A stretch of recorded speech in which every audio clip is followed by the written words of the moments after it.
میرے جو سلمان رشدی کے ویوز ہیں وہ برقع کے داد کے انٹرویو کے اندر میں نے دیے ہوئے ہیں. واحد پاکستان کا لیڈر.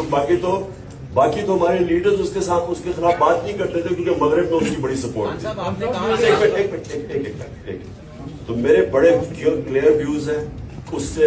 اور اس انٹرویو میں بھی میں نے کہا کہ اس نے 1.5 ارب مسلمانوں کی اس نے توہین کی. میں نے بڑا واضح ہے. اور میں پھر سے آپ کو ریپیٹ کرتا ہوں کہ یہ میں جو بات کر رہا تھا وہ اسپیسیفکلی کر رہا تھا کہ جو طریقہ کار ہے. اور میں پھر سے آپ کو کہتا ہوں کہ اگر آپ یہ اس کو الاؤ کر دیں گے, اجازت دے دیں گے, جو سری لنکا کے اندر انہوں نے اس کو فیصلہ کیا کہ یہی اس نے کیا ہے توہین, اور ساروں نے پکڑے چلا دیا اس کو. آپ کو اندازہ نہیں ہے کہ اس ملک کو کتنا نقصان ہوا. میں پرائم منسٹر تھا, باہر کے لیڈرز کی کالز آئی مجھے, جو لوگوں کا جو باہر کے پریس میں ہمارے کیس لکھا گیا. سو اس لیے جس وقت آپ وہ انڈورس کرتے ہیں نا, آپ دروازے کھول دیتے ہیں.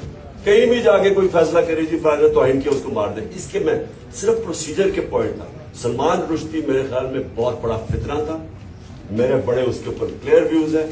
میں اس کو کہا کہ میں کبھی کسی فورم کے قریب ہم نہیں جانا چاہتے جدھر یہ فتنہ, جس کو پتا تھا کہ مسلمانوں کو ہوتے ہوئے اسے تکلیف پہنچائی.